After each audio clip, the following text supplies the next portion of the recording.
Olá, bom ter você aqui mais uma vez conosco. Já está com a sua Bíblia aberta aí? Hoje nós vamos falar sobre Ezequiel capítulo 8. Vai lá, pega a sua Bíblia, abre aí o seu aplicativo de celular, porque hoje a gente tem lições importantíssimas para aprender sobre esse capítulo. Mas antes da gente entrar na nossa leitura, quero pedir a você que ainda não está inscrito no nosso canal que se inscreva agora, ative o sininho, compartilhe. O intuito do nosso canal é que a palavra de Deus ela chegue ao maior número de pessoas possíveis. Então eu preciso da sua ajuda para que esse trabalho possa crescer. Bom, Ezequiel capítulo 8 mostra Ezequiel tendo uma visão de Deus. Deus entrega uma visão a Ezequiel sobre coisas terríveis que estavam acontecendo em Jerusalém. Coisas terríveis que estavam acontecendo dentro do templo. Abominações praticadas pelos anciões, pelo povo de Judá, ali, naquele lugar. Coisas que estavam entristecendo muito a Deus.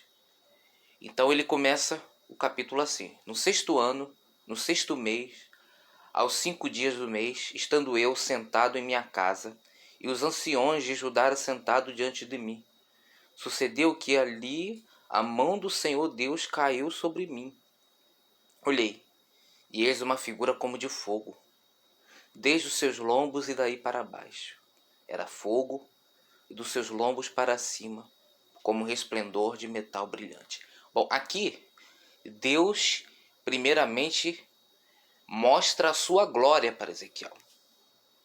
Ele mostra o tamanho da sua glória, o tamanho do seu poder para Ezequiel. A figura que Ezequiel vê aqui, eis uma figura como de fogo. Desde os seus lombos e daí para baixo era fogo, e de seus lombos para cima como resplendor de metal brilhante. Essa figura era a glória de Deus. Então Deus está dizendo que Ezequiel, olha, nada do que você vai ver a partir de agora é maior do que a minha glória. Nada do que você vai ver a partir de agora é maior do que o meu poder. A glória do Senhor, ela estava ali. Há um momento em que a glória do Senhor ela vai deixar o templo, ela vai deixar Jerusalém. Aí coisas terríveis vão acontecer, mas a glória do Senhor ela estava ali.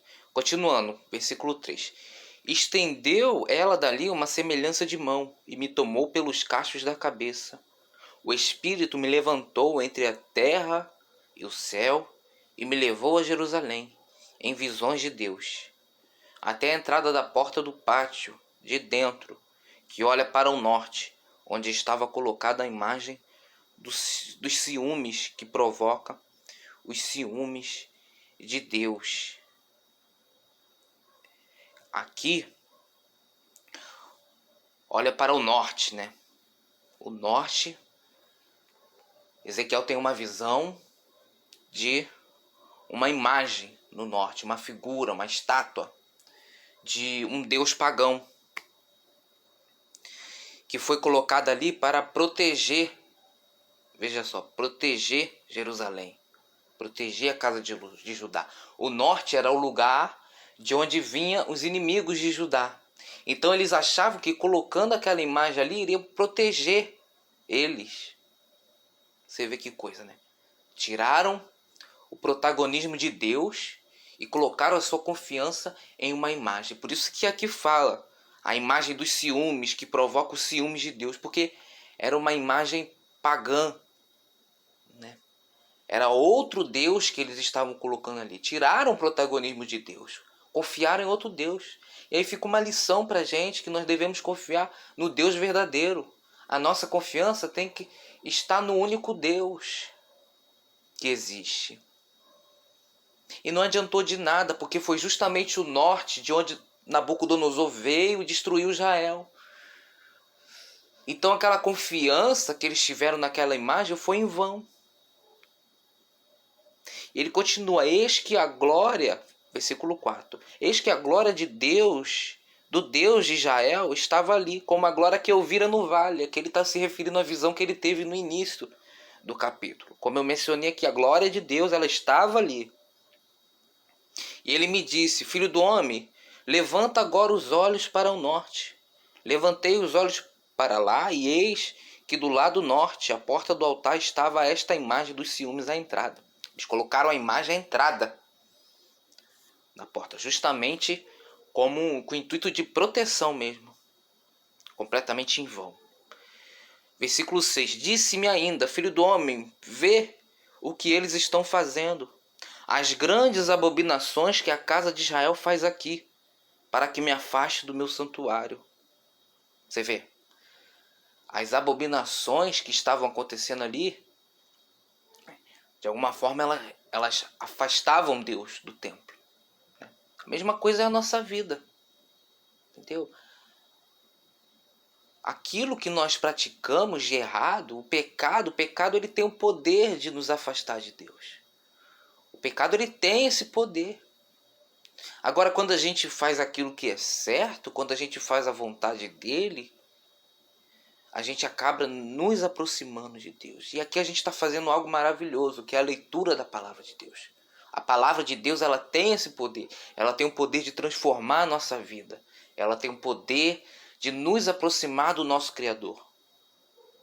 E a oração também é importante, porque você está conversando com o Pai. Aquela oração sincera, simples, tem um grande poder na nossa vida. Portanto, devemos aliar essas duas coisas, a palavra de Deus junto com a oração. Isso é muito importante na nossa caminhada cristã. Versículo 7. Ele me levou à porta do átrio, olhei e eis que havia um buraco na parede. Então me disse: filho do homem, cava naquela parede. Cavei na parede e eis que havia uma porta. Disse-me: entra e vê as terríveis abominações que eles fazem aqui. Entrei e vi, e eis toda forma de répteis, de animais abomináveis e de todos os ídolos da casa de Israel, pintados na parede em todo o redor. 70 anciões da casa de Israel, com Jazanias, filho de Safã, que se achava no meio deles, estavam em pé diante das pinturas, tendo cada um na sua mão um incensário, e subia o aroma da nuvem de incensos.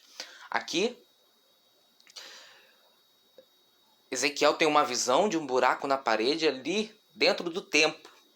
No templo tinha como se fosse uma câmara secreta, um lugar dentro do templo, uma sala, onde eles praticavam essas terríveis coisas, né? Ezequiel via ali imagens na parede, ídolos pintados na parede, né? Uma prática egípcia, né? No Egito eles faziam isso, pintavam seus deuses ali na parede e adoravam. Isso estava acontecendo dentro do templo, né? Animais, répteis e uma coisa terrível, né? 70 homens dos anciões da casa de Israel estavam ali com incensos na mão, né? O incenso, ele era usado no Santo dos Santos, né? Quando o sacerdote entrava no Santo dos Santos, uma vez ao ano, para a expiação do pecado, ali era usado o incenso. E ele estava sendo usado ali dentro do templo de forma errônea por esses anciões, né? Versículo 12. Então me disse: filho do homem, o que os anciões da casa de Israel fazem nas trevas, cada um nas suas câmaras pintadas de imagens? Pois dizem: o Senhor não nos vê, o Senhor abandonou a terra, né? E você vê que vai piorando, né, as coisas, né? Esses anciões, eles achavam que estavam fazendo isso às escondidas. Eles falam: o Senhor não nos vê. Mas só que eles não entendiam que o Deus verdadeiro, o único Deus, era um Deus onipresente que estava em todos os lugares.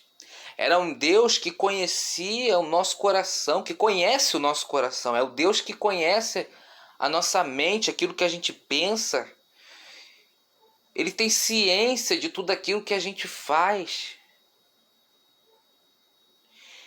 E ainda blasfema. O Senhor abandonou a terra.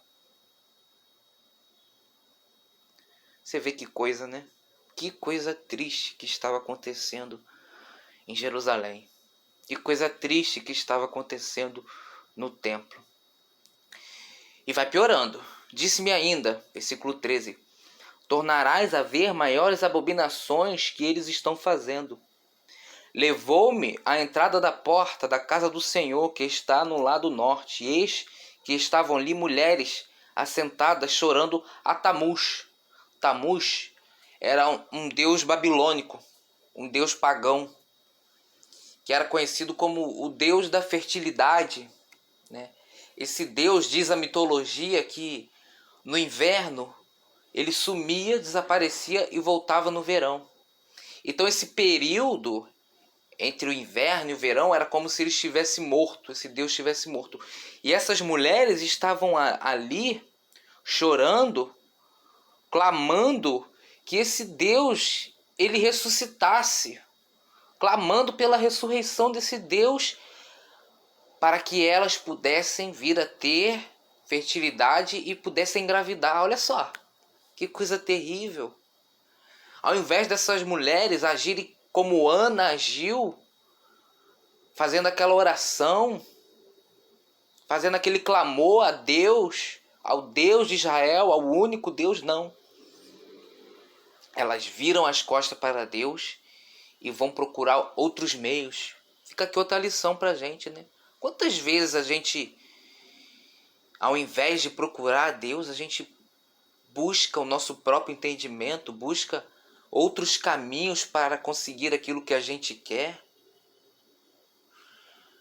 A gente tem que buscar a Deus em primeiro lugar. Muitas das vezes nós achamos que outras pessoas ou até nós mesmos podemos achar solução para aquilo que a gente quer. Mas a solução ela vem do Senhor em primeiro lugar. Então temos que buscar a Deus em primeiro lugar. Então essas mulheres faziam isso ali, na casa do Senhor. Versículo 15, disse-me: vês isto, filho do homem, verás ainda abominações maiores do que esta. Levou-me para o átrio de dentro da casa do Senhor, e eis que estava à entrada do templo do Senhor, entre o pórtico e o altar, cerca de 25 homens, de costas para o templo do Senhor e com o rosto para o oriente, adoravam o sol, virados para o oriente. Aqui é o momento. É o momento chave. É o momento em que a glória de Deus deixa o templo. Porque aqui você vê que ele, durante o capítulo ele vai falando: verás maiores abominações do que essa. Aqui chegou o ápice das abominações citadas aqui. Você vê que fala que eles viram de costa para o templo do Senhor. Eles rejeitam a Deus nesse momento. Viram seu rosto para o oriente, adorando o sol. Deixam de adorar o Criador para adorar a criação. Rejeitam a Deus. Eu acho que aqui, esse é o pior momento. Quando eles rejeitam a Deus. Esse é o momento em que a glória de Deus deixa o templo. E ele finaliza: então me disse: vê, filho do homem, acaso é coisa de pouca monta para a casa de Judá o fazerem eles as abominações que fazem aqui, para que ainda encham de violência a terra e tornam a irritar-me? Eles achegaram o ramo ao seu nariz. Aqui, esse ramo ao seu nariz é uma prática sexual que eles estavam fazendo ali, né? Uma violência sexual que eles estavam fazendo ali, né? Então, você vê que eram coisas terríveis mesmo, né? Finalizando, versículo 18: pelo que também eu os tratarei com furor. Os meus olhos não pouparão, nem terei piedade, ainda que me gritem aos ouvidos em alta voz, nem assim os ouvirei. Essa é a consequência das terríveis abominações que eles estavam fazendo ali. Nesse momento, a glória do Senhor deixou o templo. E aí, esse povo sofre. Jerusalém sofre. Aqueles que estavam praticando isso sofrem. Trazendo para o dia de hoje, você vê que O que enfureceu Deus ali foi... O que entristeceu Deus ali foi a idolatria, né? Idolatria, trazendo para os dias de hoje. Qual é a nossa idolatria hoje? O que tem entristecido o coração de Deus hoje? O que nós estamos idolatrando no lugar de Deus hoje? É o dinheiro? São as pessoas que estão à nossa volta? É os amigos? É a esposa, é o esposo? É a televisão? É a internet? Qual é o nosso ídolo hoje que tem entristecido o coração de Deus? E as nossas igrejas? O que a gente viu ali que os anciões, o que eles estavam fazendo dentro do templo? O que está acontecendo dentro das nossas igrejas hoje? O que os líderes espirituais hoje estão trazendo para dentro das suas igrejas? Será que estamos inserindo? Será que há igrejas hoje que estão inserindo práticas pagãs dentro do templo? A gente vê hoje igrejas, algumas igrejas, algumas correntes introduzindo coisas mundanas dentro da sua igreja. Ah, é a rosa, é o copo com água. Meu querido, você não precisa de um copo com água para trazer cura para você. A cura, ela vem através da sua fé em Deus, através da sua oração. A sua oração sincera. A sua aproximação com Deus. O copo com água não pode ser o meio de você chegar a isso. Para você proteger o seu lar, basta você entregar ele para o Senhor. Pedir a Deus que ele permaneça no seu lar. A rosa, ela não vai proteger o seu lar. As igrejas estão fazendo isso, estão incluindo coisas pagãs dentro do seu templo erroneamente. Isso é falta de conhecimento da palavra de Deus. Quando a gente lê esse texto, a gente entende qual deve ser o papel da igreja, qual deve ser o papel do templo, qual deve ser o papel do crente. E precisamos entender isso de uma vez por todas. E se aliar à nossa fé e às igrejas que praticam verdadeiramente a palavra de Deus, as igrejas que se aproximam da palavra de Deus, as igrejas que não permitem que esse tipo de coisa entre dentro do seu templo. É isso que Deus espera de cada um de nós. Que Deus nos abençoe.